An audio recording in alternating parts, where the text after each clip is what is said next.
Hey, how's it going, everybody? It's RC Maxfield here from the Back to 12 podcast. And in today's video, we're going to talk about all the Red Raiders that are currently in the NFL, whether that's on the active roster, maybe they hit IR due to an unfortunate injury, or are on the practice squad. But if you haven't already, be sure to hit that subscribe button. Try to get to 600 subs before kickoff on Saturday of the Joey Maguire era at Jones AT&T Stadium, where the Red Raiders will kick off their season against the Murray State Racers. Also on today's show, we'll talk about the Big 12 media rights. And actually, let's go ahead and start there, as yesterday CBS was reporting that the Big 12 would start early talks of media rights in terms of, hey, let's prolong this process no longer, and let's go into this because you think about where the Big 12 is in the lineup of conferences that have their media rights, well, coming to an end here in the near future, and they are second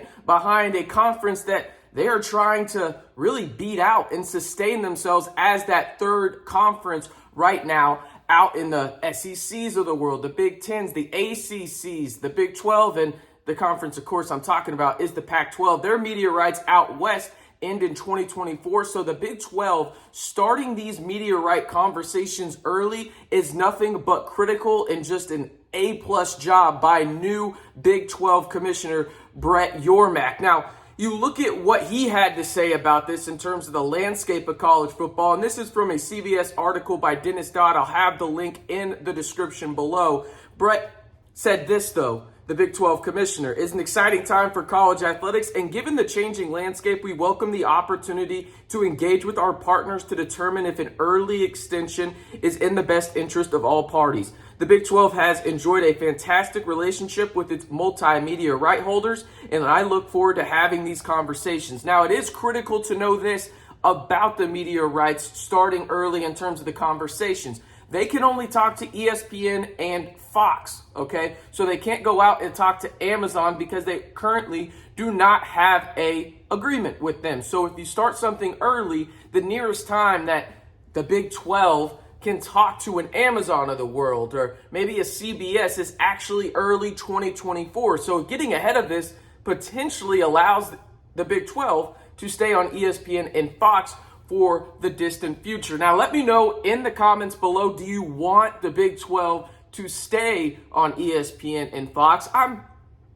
truth be told, kind of indifferent. I just want as many fans as possible to be able to see the teams they care about, whether that is obviously Texas Tech, whether that's Baylor, whatever it is. I just want the Big 12 to have the ability to be in front of as many people as possible because of the product they're putting forward and some of these really cool schools that are coming in. You think about it. Cincinnati, a big market. You got BYU, one of the most historic programs in college football history. What they did in the 80s and early 90s was almost unprecedented, right? You think about it. You got the Knights, and you can call them the national champions if you want. They got a banner down there as well. So you think about what the Big 12 could potentially do. I don't mind them staying on ESPN and Fox. I think the most critical aspect of this in terms of starting these media rights talks early is getting ahead of the Pac-12, because the Pac-12 had that advantage on you, but now you starting this early almost gives you an upper hand in terms of, hey, maybe we can go steal those four corner schools.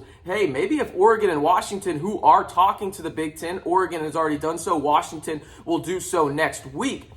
If they can, say, hey, we don't really want Oregon and we don't want Washington, maybe the Big 12 can go up to Seattle and Eugene and say, hey, we're going to be on ESPN and Fox. We got a media rights deal extension through year X. Why don't you come join, and let's make this where we get the four corner schools and y'all come with them.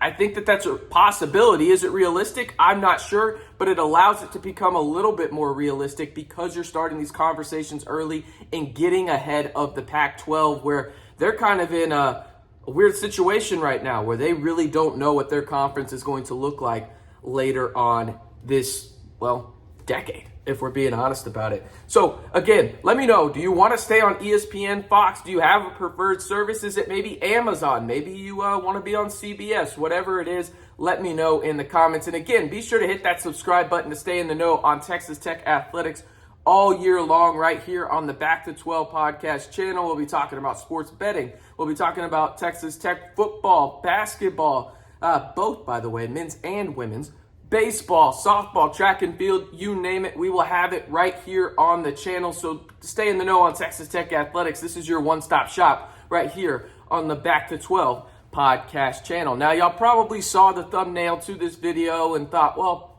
RC, why are you talking about Big 12 media rights? I thought you were going to tell us about the Texas Tech Red Raiders and who's in the NFL right now. Well, at the 5:27 mark, here we go. We'll start with Antoine Wesley, who is actually playing for his former college coach in Kliff Kingsbury out in Arizona. He is on the active roster. Now, remember, he did not get drafted in 2019, but he is listed as the second wide receiver out in Arizona and presumably could play a substantial role, especially with DeAndre Hopkins out. Now, Wesley is battling kind of an injury himself. Not sure if he's going to play in week 1, but I do expect him to have at least a role out in the desert for Kliff Kingsbury and the Arizona Cardinals. Now, Cameron Batson was unfortunately waived and released by the Atlanta Falcons, but they picked him back up. Arthur Smith, the former Tennessee Titan offensive coordinator, loves Cameron Batson from his time in Nashville. Sure, they waived and released him, but they picked him back up. He is now on the practice squad. He as well was undrafted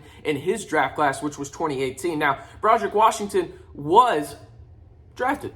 That's pretty cool. In the 5th round of 2020, and he is listed as the second defensive tackle on the Baltimore Ravens depth chart. So he will be playing significant snaps for a team that looks to try to stay healthy and actually has a chance to potentially win their division in the AFC North. Now, unfortunately, the 2 Cleveland Browns, which is Dawson Deaton, who is a rookie, as well as Jakeem Grant, will be out for the season. They have been placed on IR. Dawson Deaton was maybe a long shot to make the team, but instead they have him on injured reserve. He was picked in the 7th round and was actually having a pretty good camp before he got hurt. Unfortunately, it was a shoulder injury for him. And then Jakeem Grant, unfortunately, tore his Achilles. So 2 Cleveland Brown Red Raiders will unfortunately not play this season. And yes, I know it's Cleveland Browns, but we'll call them Cleveland Red Raiders if you know what I mean.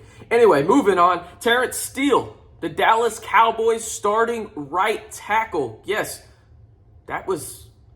you're in a bad way if you're the Dallas Cowboys offensive line right now, but Terrence Steele has actually been pretty solid in a lot of ways for them, considering the draft capital they spent on him, which is nothing. He was a unrestricted, undrafted free agent out of Texas Tech in 2020, and he started multiple games for the Dallas Cowboys last year, and now, albeit he struggled in some, but there was flashes. He will be the starting right tackle for the Dallas Cowboys, trying to protect that front side of Dak Prescott and open up some running lanes for Tony Pollard and Ezekiel Elliott as well. Now, moving on, you've got Sam McGlavin and you've got Eric Ezukanma down in Miami. Obviously, Sam McGlavin has just been in the league, which it seems like forever, but it's actually 2019 is when he came into the league. Now, he obviously played a significant role at his alma mater in Texas Tech, but he also played a little bit up north in Canada. Eric Ezukanma is obviously a rookie, probably would have had a higher draft capital or been a higher draft pick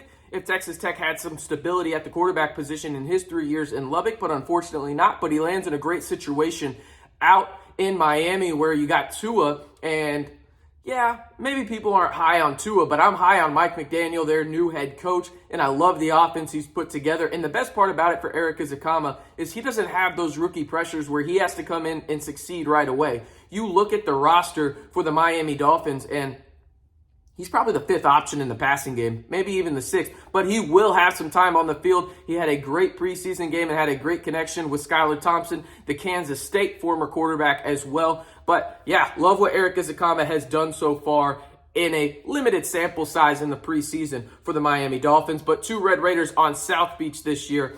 A lot of Red Raiders on the East Coast. But we move on, and we got one more on the East Coast. Actually, we'll have a couple more if we're being honest. But Cody Davis, the older statesman of the group in this one. He was a free agent in 2013, did not get drafted, and he will be the third string strong safety for the New England Patriots. Yes, he will be playing a big-time role for Bill Belichick in the special teams game there. Now, Jack Anderson was let go by the Philadelphia Eagles, but the New York Giants, who need offensive line help, picked him up right away. He is listed as the second string right guard for for the New York Giants. Obviously, one of the highest ranked recruits in Texas Tech program history, was a mainstay on the Texas Tech offensive line for years in the 806. He was drafted in the 7th round in 2021, played 1 year with the Eagles, and now he goes to New York City to try and protect Daniel Jones and maybe open up a running lane or two for Saquon Barkley. Now, Zach Mcpherson, one of the best transfers to ever come through the 806. Remember, he started his career in college at Penn State, and then Coach Wells brought him down to the 806, and he was one of the best corners in the Big 12, actually led the conference in interceptions 1 year. But you look at him now, he's with the Philadelphia Eagles, a 4th-round pick in 2021 by the Philadelphia Eagles. He's listed as the left cornerback, 2nd on the depth chart right there. He is on the active roster. And then you have Carrie Hyder Jr. Yes, a 2014 grad of Texas Tech, leaving the 806. He's bounced around a few spots in the NFL, but he seemed to found a home out in, well, San Francisco, where they have a great defense, and he's one of the mainstays on the defensive line. He's listed as the 3rd-string left defensive end and is on the active roster for the San Francisco 49ers. As for, well, probably the 2 biggest names when it comes to Texas Tech football in the NFL, we'll start with Jordyn Brooks and save the best for last on this one. In terms of Jordyn Brooks is the starting middle linebacker for the Seattle Seahawks. A lot of people were surprised when he was picked in the 1st round of the 2020 draft, 27th overall by Pete Carroll and the Seattle Seahawks. But he is a tackle machine. Everybody that's a Texas Tech fan knows that, and he is making his name known up in the Pacific Northwest. And as I mentioned, last but not least, the best quarterback in the NFL, in my opinion. Yeah, there might be a little bias there, but truthfully, I think Patrick Mahomes is the best quarterback in the NFL. He's obviously with the Kansas City Chiefs. They lose Tyreek Hill, but Travis Kelce's there, Juju Smith-Schuster. They go out and sign Marquez Valdez-Scantling from Green Bay. They add a wide receiver in the draft, Sky Moore. They've got a plethora of running backs back in the backfield, and arguably the best offensive line in football. Patrick Mahomes and the Kansas City Chiefs will no doubt be in the hunt once again for the AFC Championship to represent the AFC Conference in the Super Bowl. Tell me in the comments who you're most excited about watching this year. Obviously, Patrick Mahomes and Jordyn Brooks will get a lot of the love, but are there any other Red Raiders that you're super excited to watch this year in the NFL, and do any of them play for your favorite NFL team? Let me know in the comments below. If you haven't already, be sure to follow me on Twitter at RCMB323. And if you haven't, one more time, I'm going to remind you one more time, be sure to hit that sub button to stay in the know on everything Texas Tech athletics right here on the Back to 12 podcast channel.